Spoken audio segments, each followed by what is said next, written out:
So our next workshop is on funding and financial planning.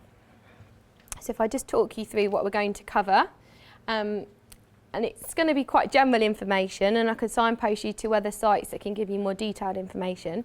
But we're going to look at record keeping, how to estimate your costs, think about your startup costs, investment needs, the other costs that you've got, so your ongoing business costs, both your fixed and variable, and pricing your products and services, which a lot of people struggle with, projected turnover, tax and rates, your cash flow forecast, and then really importantly, we're going to look at your personal budget, so how much you really need to earn yourselves to be personally sustainable.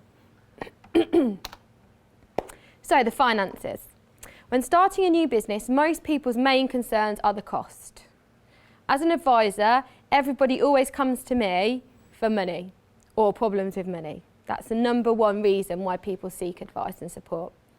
So though you may be worried about your cash flow, it's all about planning and well thought out projections that can ensure that you are fully prepared. So I think that's the most important thing. I think if you are into the unknown and don't know clearly how much you're charging, what your pricing strategy is, and how much potential income there is out there, then it is a very scary place. But if you really understand it and are well aware of the situation, then it's a little bit better. So we're covering the financial element of your business plan.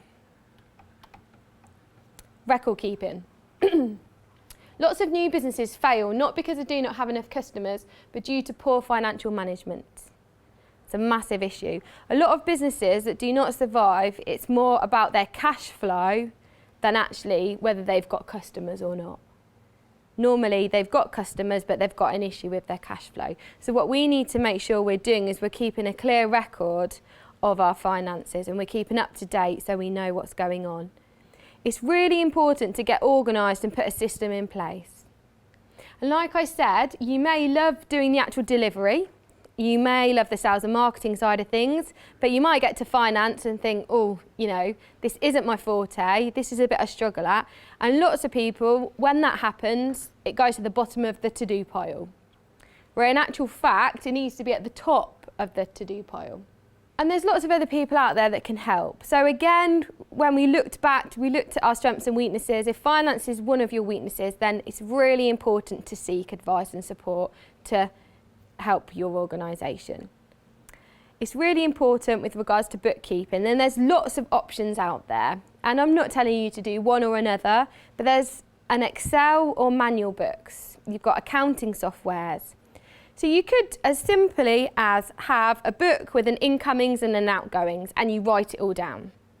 Okay? If that's the way you like to keep an eye on your finances, then that's fine. You could use an Excel spreadsheet on your computer.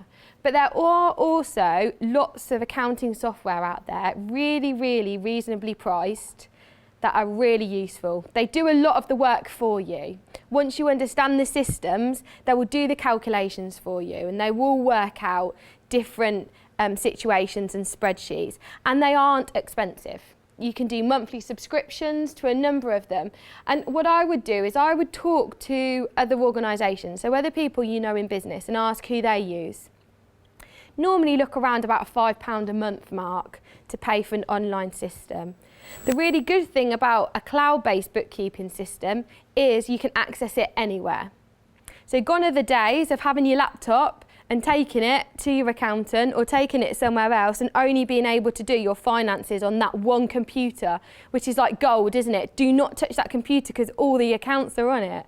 It doesn't happen anymore. You will have a login, password, and you can access your finances anywhere.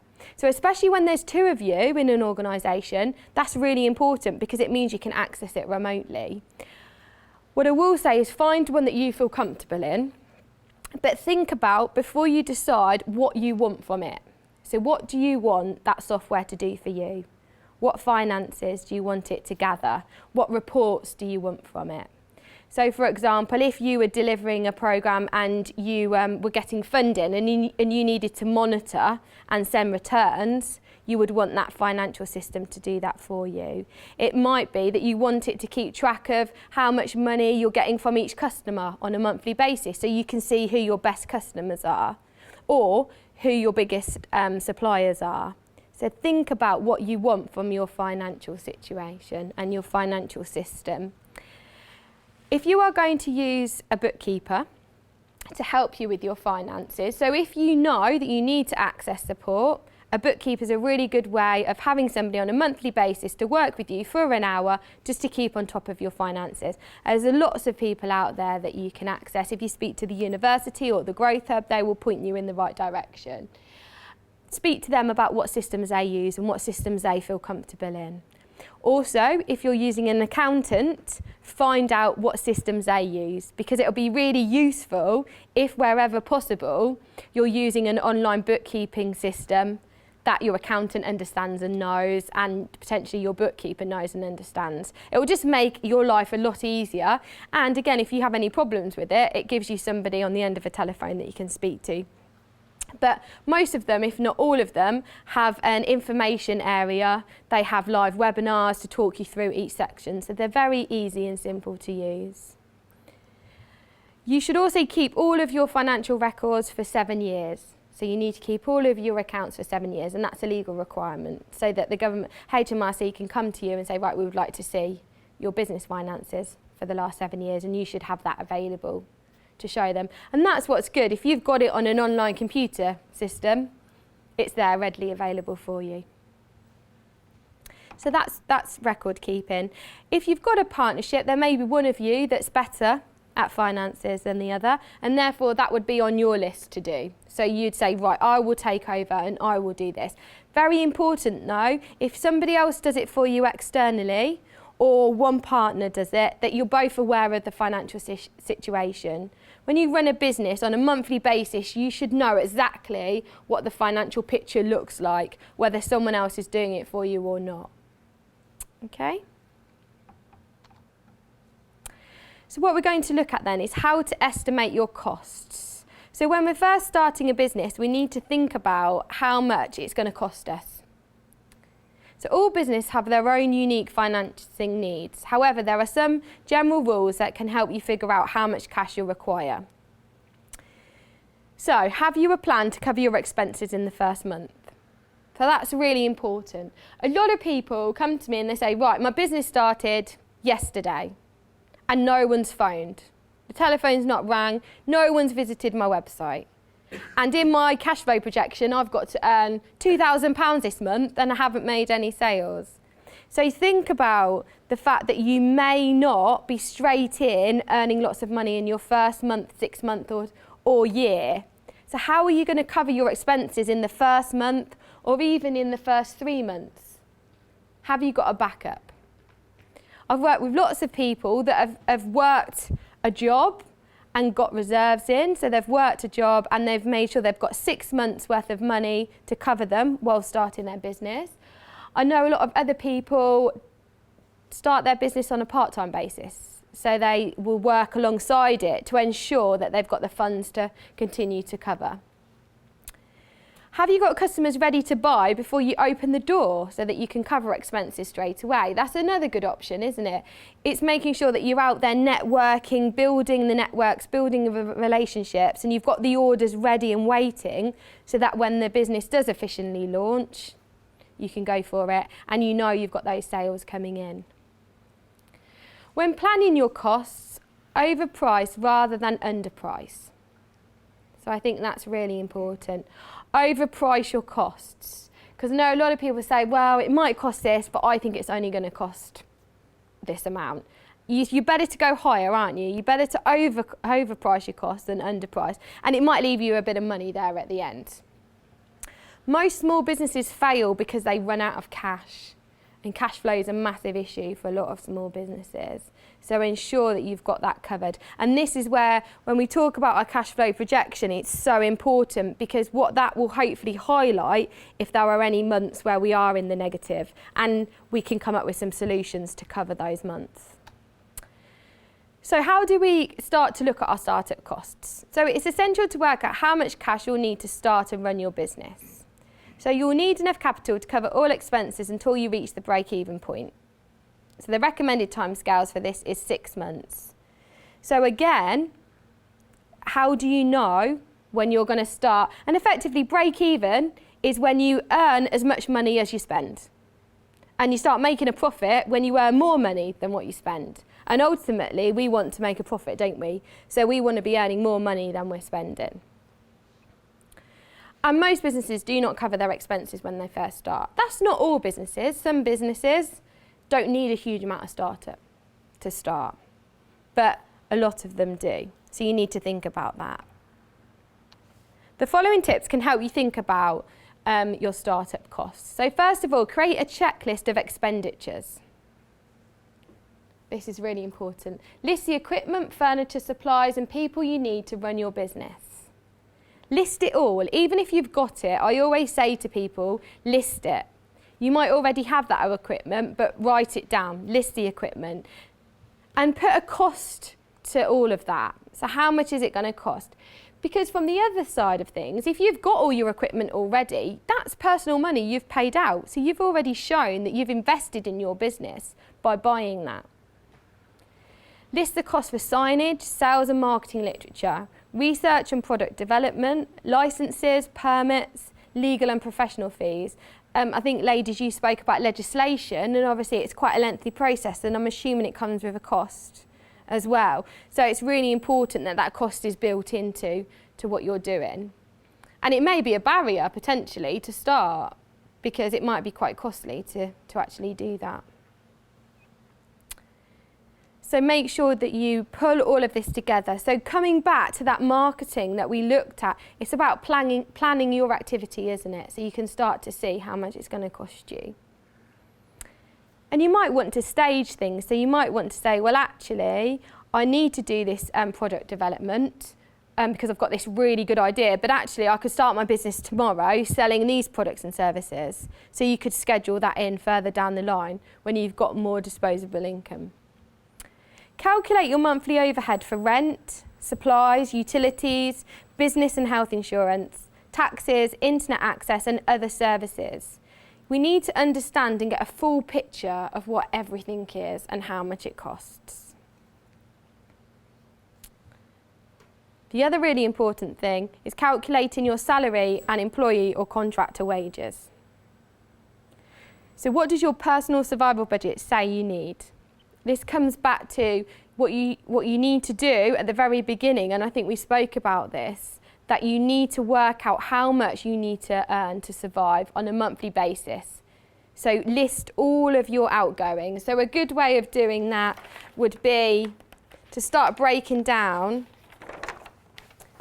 your rent, and this is your personal cost, so it's your personal rent or your mortgage, it's your bills that are going out, your utilities, your rates.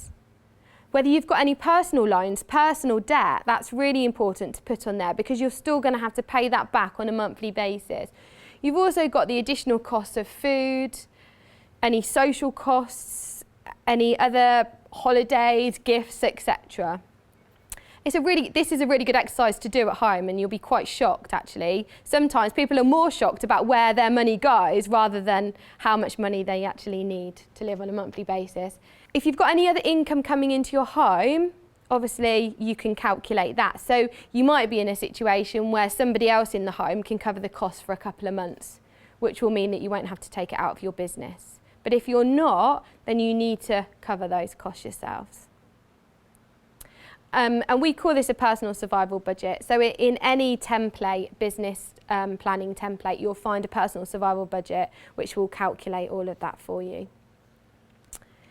And look at industry-specific startup resources for additional costs that may apply to your business. So again, ladies, we've just said you've got one, which in the long term, it's costing you money, but it means that you're opening yourself up to more customers. So actually, you can earn more money. Okay, so that's the really thinking about. So just spend a couple of minutes listing absolutely everything with regards to your startup costs and your general business costs that you'll incur. Again, like we've said, a business plan is a plan. We can't predict the future, and we know that things will be dipping in and out, and we might be spending more or less, but it gives us a good starting point that we can look at. Investment need and sources. So how much money do you need to start your business? And do you have the investment, or do you need to borrow it? And I think that's really important, isn't it? That, do you have the personal investment? And are you going to give it to your business, or are you going to loan it? If you are going to invest any money into your business, you need to seek some support or an advice, whether that's a business advisor or an accountant, to make sure you're doing it in the right way and the most profitable way for yourself and your business. And if you're borrowing it, where are you borrowing it from? So have you got the best deal? Have you got the best interest rate? What are your terms for repayment? Is it realistic? A lot of people say, right, okay, I'm going to borrow this money from a family member, and they want it paid back within the first 6 months of the business. And it's just not viable to pay it back. It needs to be a realistic amount of money borrowed and a realistic time scales of paying it back. Make sure you're realistic about how much you need. However, the more investment early on can really benefit the sustainability of the business. So again, like we've said, the investment into the legislation that you might need might be costly at the beginning and quite scary, but actually in the long term, it gives you better security, opens you up to more contracts, and actually gives you that quality stamp, which I think as a business, when you're running it, it helps with confidence out there selling and marketing as well. So if you can, it is good to invest early on.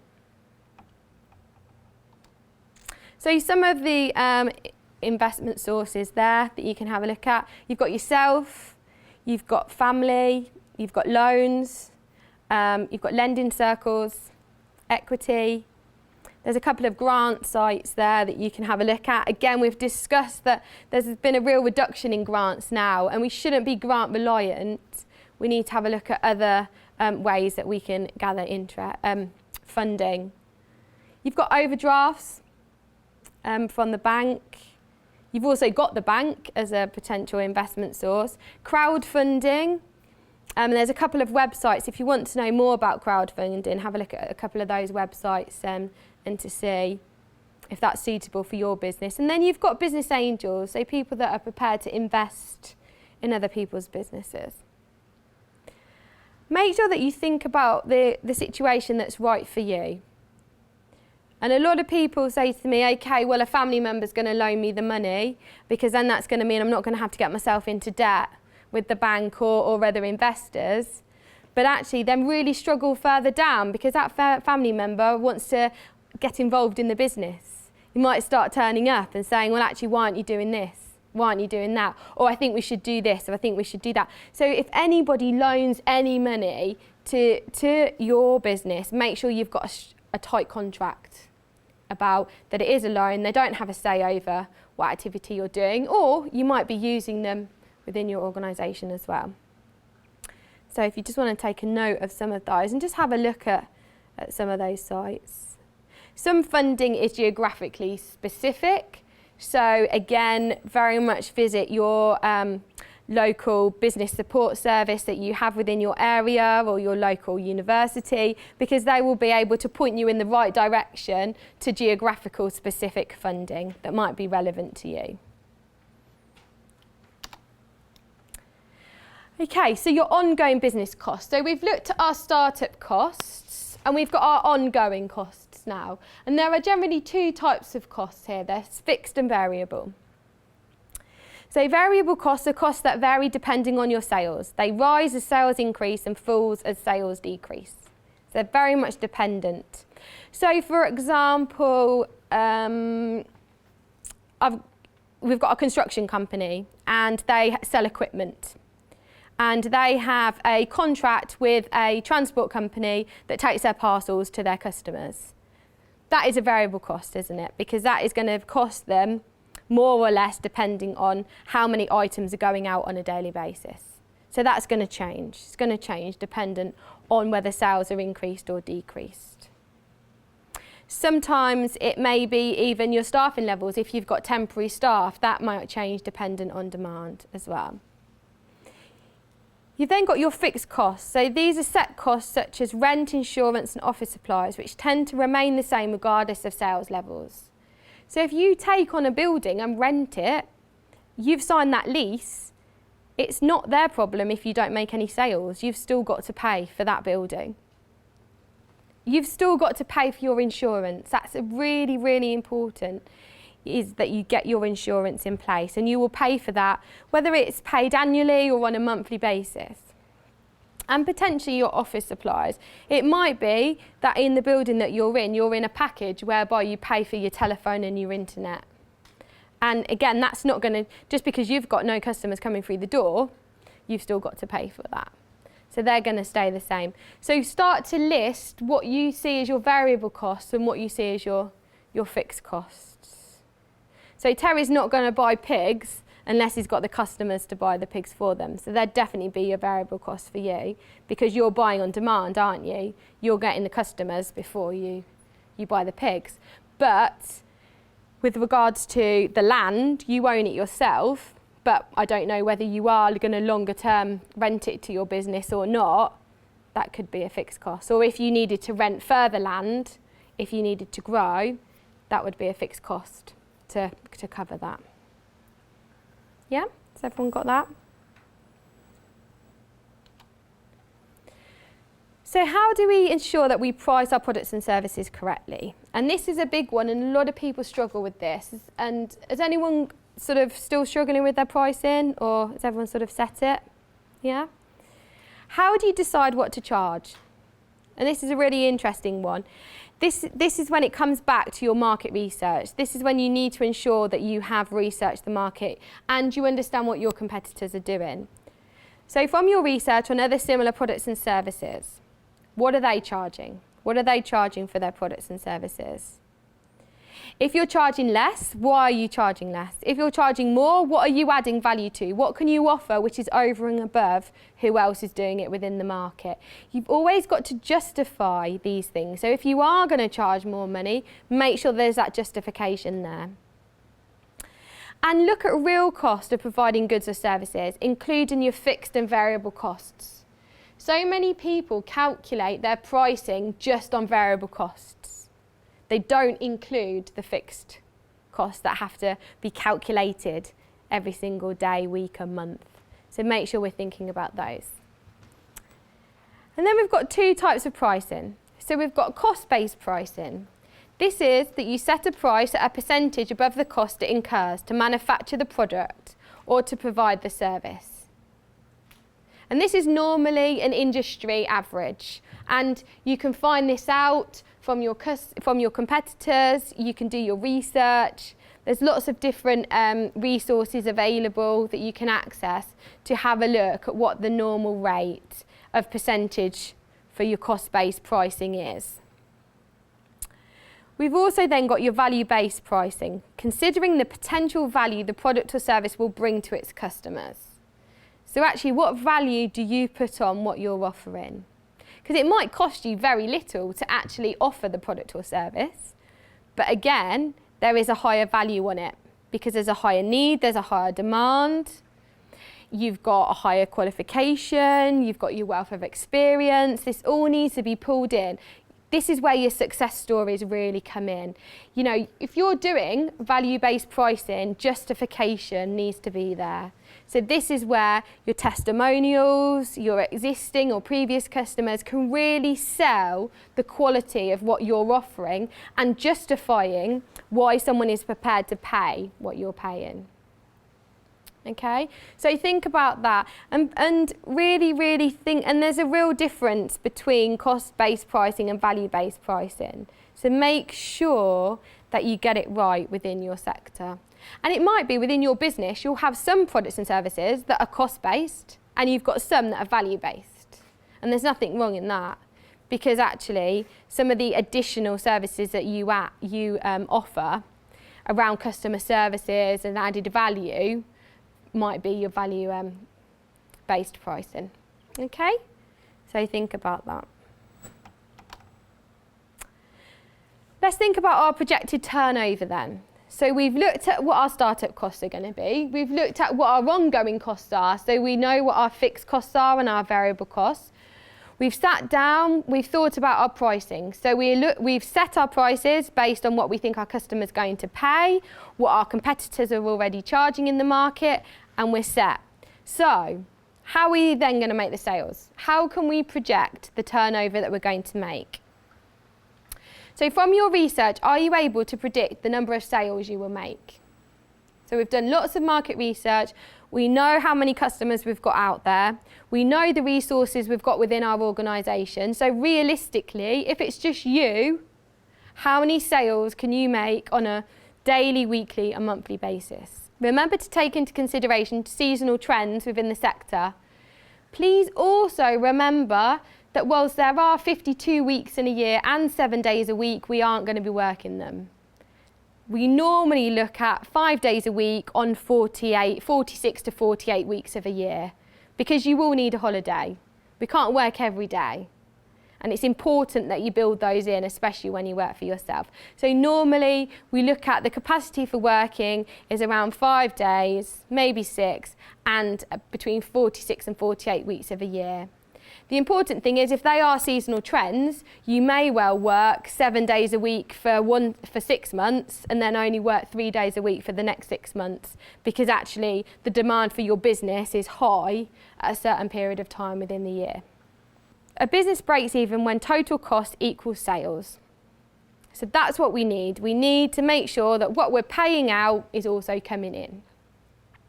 So our break-even point equals our fixed costs and contribution per unit, okay? So that's really, really important. So our fixed costs equal the contribution per unit. Is your business going to be profitable? That's really key. And this is why we do a cash flow forecast, because a number of businesses that I've worked with before have realised that they will never break even doing what they do. So that's not to say they won't go into business. What that is to say is that we have to diversify. We have to look at other ways that they can increase their income, they can increase their sales. And have you worked out how many sales you need to make to break even? Okay. So, for example, if we just do, shall we do a little exercise on that? Would that be quite helpful? So, we've calculated that our fixed and variable costs are £30,000 a year, okay? And let's say we'll do this for a gardener, yeah? So we've got £30,000 that we've got to make. And we know that we are going to work 46 weeks of a year, yeah? And we're going to work 5 days a week. And we are going to work how many hours in a day? How many hours are you going to do? 2. 8, wow, 8 hours a day. Okay, so has anyone got a calculator? No? I've got one on my phone. So we need to divide 30,000 by 46. Or if anyone's good at maths.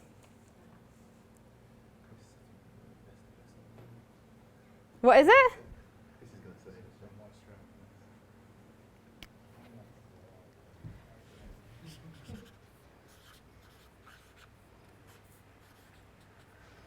Okay, so divide that by 5.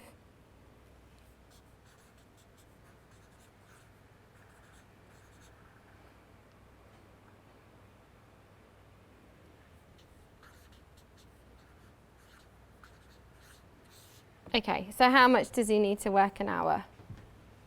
So minimum to break even at £30,000 at full capacity, this is £16.30. So that's without any of the added extras, isn't it? So you think about, so that's all of your costs. So that's paid yourself, that's paid all your fixed costs, your variable costs is £16.30.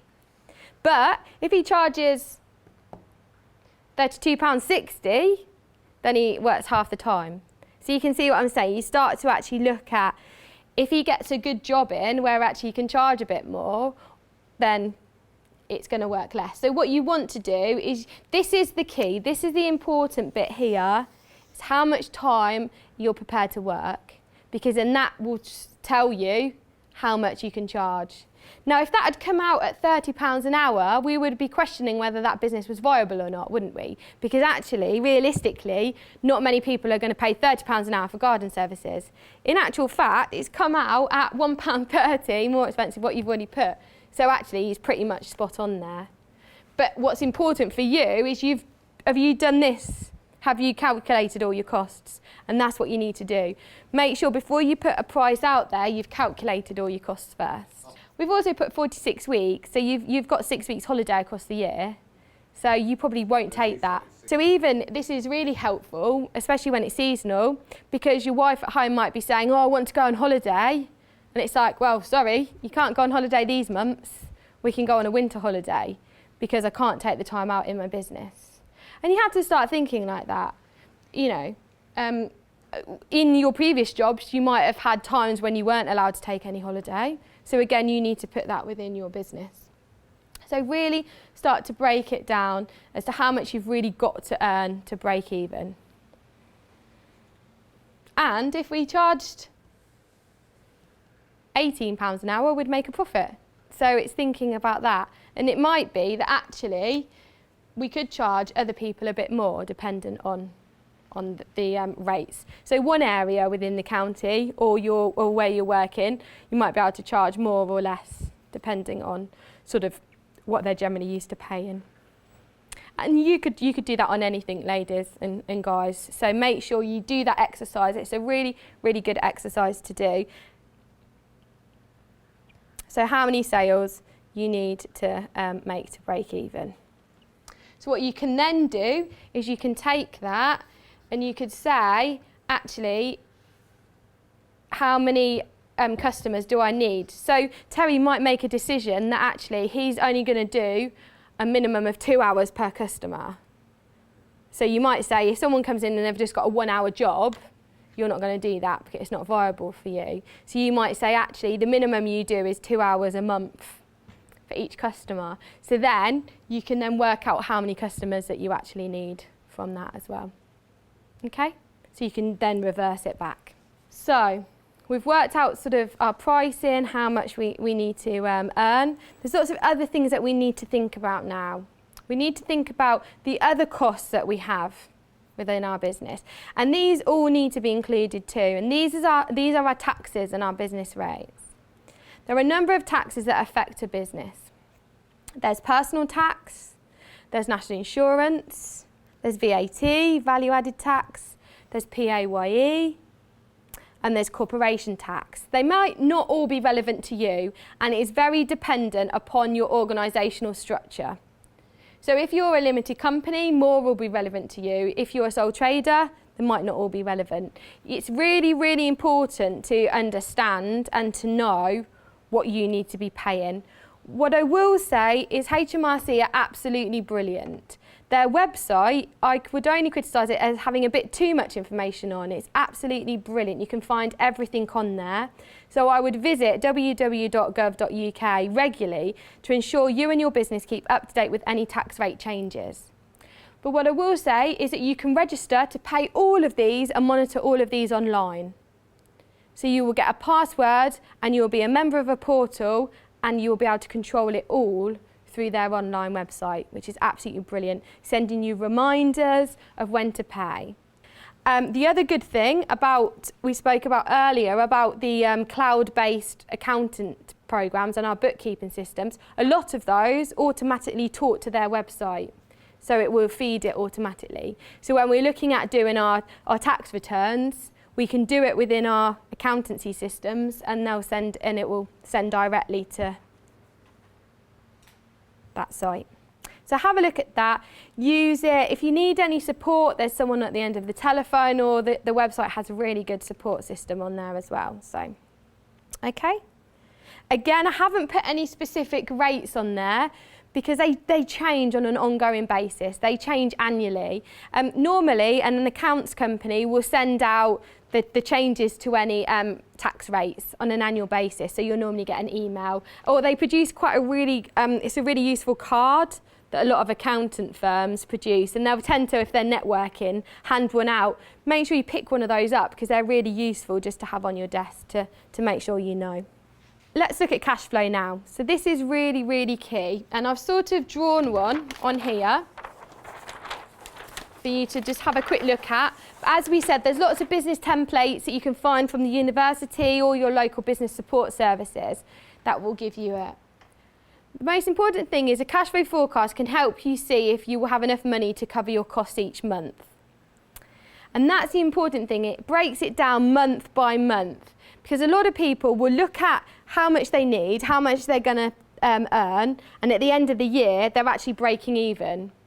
But like we've spoken about businesses being seasonal, there might be times within the year that their costs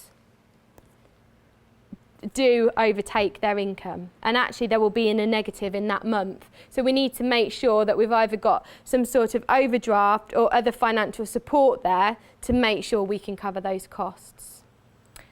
Remember to think about as well the time between selling or invoicing and receiving payment in terms of your bank. So what are your payment terms? Now I suggest that pretty much everyone puts 7 days payment terms on their invoicing. But a lot of big corporates, they have a 30 or even 60-day turnaround. So what I'm saying is, you might be delivering the work today, but you might not get paid for another 2 months. If you don't put your invoice in until after you've done the work, that might well take a month to 6 weeks to be processed.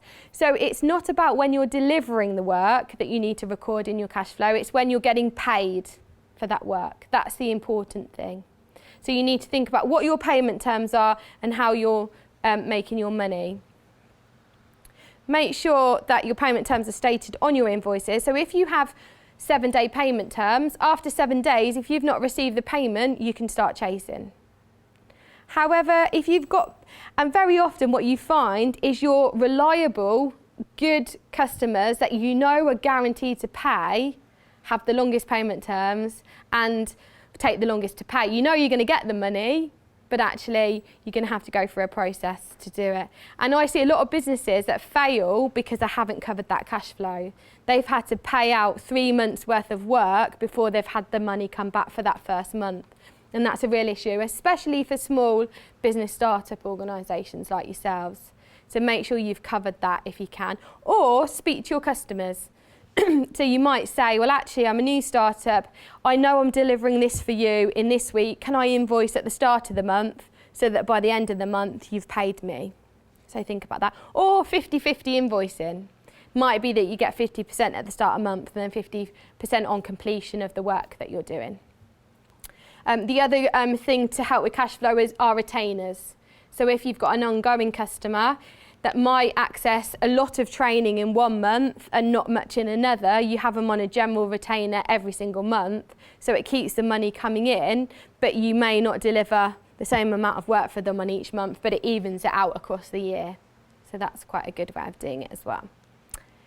You may also, as we've said, delay or spread payments to help manage your finance.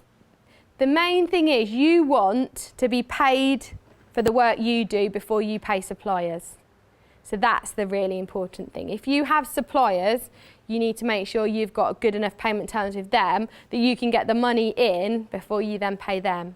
Otherwise, you're in a situation where you haven't been paid and you've had to pay it out, which is, has a real impact on the cash flow of your business. So most people forecast their first 3 years in business, changing it month by month to reflect actual sales. So you can see here, I've put just quickly, you've got your sales along the top.